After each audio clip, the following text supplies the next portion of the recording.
Já começo lhe perguntando como é que funciona essa lista para transplantes? Por qual motivo o caso de Faustão o colocou ali numa condição de urgência para esse transplante?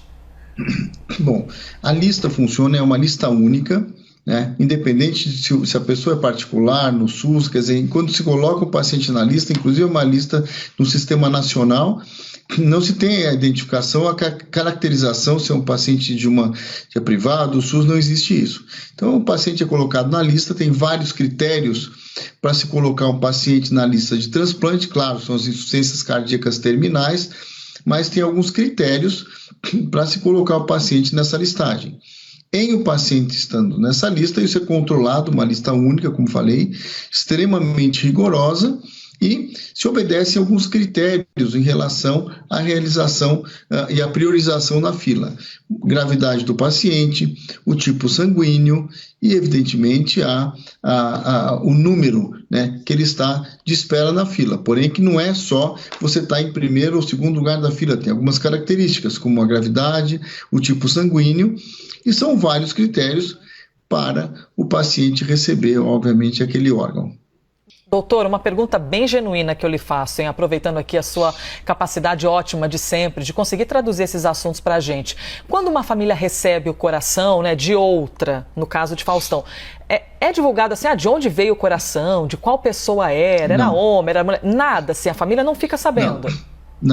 Não fica sabendo. De novo, é uma fila, importante ressaltar, extremamente rigorosa, controlada pelo Sistema Nacional de Transplantes. Cada estado tem sua central de transplantes, né? E, evidentemente, o receptor não sabe de onde, quem é a família, isso não é revelado de que recebe o órgão, né? Então, mas, de novo, é bem rigoroso, é auditado, as priorizações na fila, elas são bem rigorosas, né? E depende de vários critérios, tipo sanguíneo, o tamanho da pessoa, assim por diante. Doutor, quais são as características de uma pessoa poder doar um coração, né? Em caso de falecimento, quando uma pessoa costuma estar apta e a família pode colaborar decidindo para que o coração seja doado? Isso é muito importante. Tem algumas doenças, evidentemente, alguns casos que o paciente ele não pode ser doador, mas numa grande maioria ele pode ser doador. E o importante é fazer um alerta. As famílias têm que saber o desejo da pessoa. Então, por exemplo, se eu quero ser um doador, eu tenho que externar para minha família, para os meus amigos, eu quero ser um doador na hora que eu for partir. Naquela hora, naquela tragédia, a família ela tem total autonomia para dizer, ele é um doador.